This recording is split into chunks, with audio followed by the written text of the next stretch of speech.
Hi all friends, welcome to NTM political talk. ലോകത്ത് എന്ത് നടന്നാലും അതിനൊക്കെ ഒരു മലയാളി ടച്ച് ഉണ്ടാവും എന്നത് ലോകമൊട്ടുക്കും നമ്മൾ പറയുന്ന കാര്യമാണല്ലോ.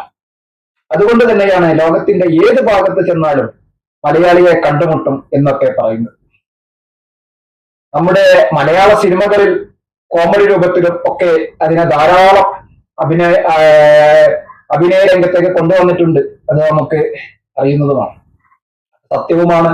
ലോകത്തിന്റെ ഏത് ഭാഗത്ത് ചെന്നാലും നമ്മൾ മലയാളികളുണ്ട് എന്നത് യാഥാർത്ഥ്യമാണ്. നമ്മുടെ അന്തരിച്ച മുൻ പ്രധാനമന്ത്രി ഡോക്ടർ മൻമോഹൻ സിംഗ് ഒരു പ്രാവശ്യം അദ്ദേഹത്തിന്റെ പ്രസംഗത്തിൽ അത് എടുത്തു പറഞ്ഞത് വളരെ വാർത്താ പ്രാധാന്യം നേടിയ ഒരു കാര്യമായിരുന്നു. ലോകത്തിന്റെ ഏത് ഭാഗത്ത് ചെന്നാലും അവിടെ മലയാളി സാന്നിധ്യം ഉണ്ടാവും എന്നാണ് അന്ന് അദ്ദേഹം സൂചിപ്പിച്ചത്. അത് കുറച്ച് ഹാസ്യരൂപത്തിലായിരുന്നു എന്ന്. മലയാള സിനിമയിലും അതേക്കുറിച്ച് ധാരാളം അത് ഒരുപാട് കഥാപാത്രങ്ങൾ അതേക്കുറിച്ച് അവതരിപ്പിച്ചിട്ടും പറഞ്ഞിട്ടും കേട്ടിട്ടുമുണ്ട്. അത് യാഥാർത്ഥ്യവുമാണ്. കാരണം ലോകത്തിന്റെ ഏത് ഭാഗത്ത് ഇലക്ഷൻ നടന്നാലും അതിൽ മത്സരിക്കുന്നതിൽ ഒരു മലയാളി, ഒരു ഇന്ത്യൻ സാന്നിധ്യം എന്തായാലും ഉണ്ടാവും. അതിൽ തന്നെ മലയാളികൾ ധാരാളം ഉണ്ടാവും. ഒരാളെങ്കിലും മത്സര രംഗത്ത് ഉണ്ടാവും എന്നത് തീർച്ചയാണ്. അടുത്തിടെ നടന്ന US ഇലക്ഷനിലും നമ്മുടെ പ്രസിഡന്റ് സ്ഥാനാർത്ഥിയായി മത്സരിച്ചിരുന്ന കമലാ ഹാരിസിനെ നമുക്ക് ഓർമ്മയുണ്ട്. മത്സരരംഗത്ത് അവർ നല്ല തിളങ്ങുകയും ചെയ്തു. അവർക്കും ഇന്ത്യൻ വേരുകളിൽ സാന്നിധ്യമുള്ള ആളുകൾ. അതിൽ അത്ഭുതമില്ല. ഇന്ത്യയെ പോലെ 140 കോടിയിലധികം ജനങ്ങളുള്ള ഒരു രാജ്യത്തെ ജനങ്ങൾ ലോകത്തിന്റെ എല്ലാ ഭാഗത്തും ഉണ്ടാവും എന്നത് യാഥാർത്ഥ്യമാണ്. കാരണം ഇന്ത്യക്കാരെ സംബന്ധിച്ച് പ്രവാസം നമ്മൾ കാലങ്ങൾക്ക് മുന്നേ സ്വീകരിച്ചു തുടങ്ങിയതാണ്. നൂറ്റാണ്ടുകൾക്ക് മുന്നേ നമ്മുടെ എല്ലാ ഭാഗത്തും നമ്മൾ ജോലി അന്വേഷിച്ച് പോവുകയും ജോലി ആവശ്യാർത്ഥം എല്ലാ നാട്ടിലും നമ്മുടെ ലോകത്തിന്റെ ഈ ഭാഗത്ത് ഏത് ഭാഗത്ത് ചെന്നാലും നമ്മുടെ സാന്നിധ്യം യാഥാർത്ഥ്യമായിരുന്നു. അതുകൊണ്ട് തന്നെയാണ് ലോകത്തിന്റെ എല്ലാ ഭാഗത്തും ഇന്ത്യക്കാരുടെയും പ്രത്യേകിച്ച് മലയാളികളുടെയും എല്ലാം സാന്നിധ്യം ഉണ്ട് എന്നത്. അതുകൊണ്ട് തന്നെയാണ് നമ്മുടെ പൊതുപ്രവർത്തന രംഗത്തും നമ്മൾ ആ രാജ്യങ്ങളിലൊക്കെ നമ്മളുടെ സാന്നിധ്യവും അതും യാഥാർത്ഥ്യമാണ്. എവിടെ പോലും പൊതുപ്രവർത്തനത്തിന് മുന്നിലുണ്ടാവും എന്നതുകൊണ്ട് തന്നെ ആണല്ലോ ഇലക്ഷനിൽ ഒരു സീറ്റ് കിട്ടുന്നതും ഒക്കെ മത്സരിക്കാൻ സാധിക്കുന്നതും.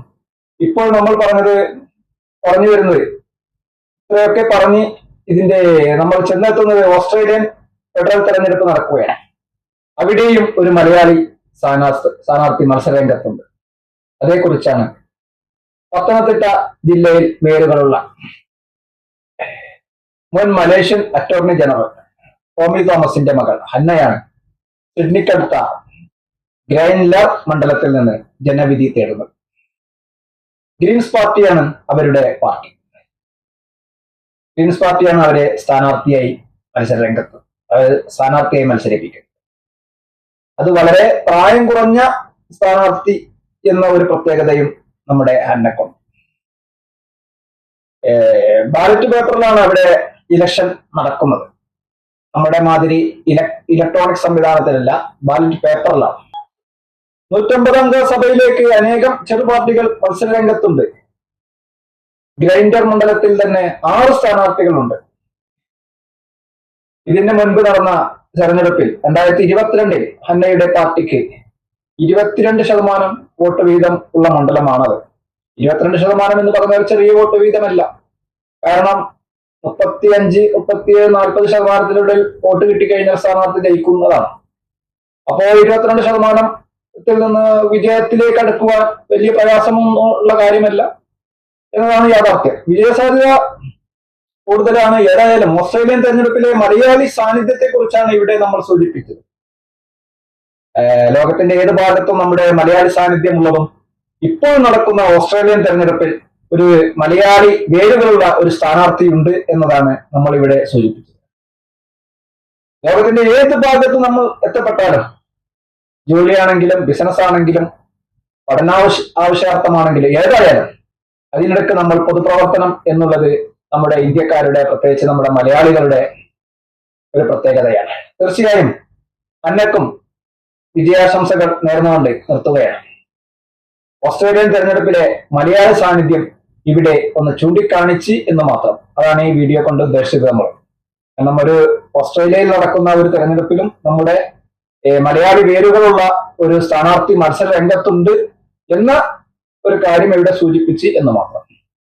ഏതായാലും ഈ വീഡിയോ മുഴുവനായും വീക്ഷിച്ച താങ്കൾക്ക് നന്ദി. താങ്കൾ ഈ ചാനൽ ഇതുവരെ സബ്സ്ക്രൈബ് ചെയ്തില്ലെങ്കിൽ സബ്സ്ക്രൈബ് ചെയ്യുവാനും അഭിപ്രായ നിർദ്ദേശങ്ങൾ എന്താണെങ്കിലും കമന്റ് ബോക്സിൽ രേഖപ്പെടുത്തുവാനും വീഡിയോ ഇഷ്ടമായാൽ ലൈക്ക് ചെയ്യുവാനും അഭ്യർത്ഥിച്ചുകൊണ്ട് നിർത്തുകയാണ്. മറ്റൊരു വിഷയവുമായി മറ്റൊരു വീഡിയോയിൽ ഉടനെ എത്താം. നന്ദി, നമസ്കാരം.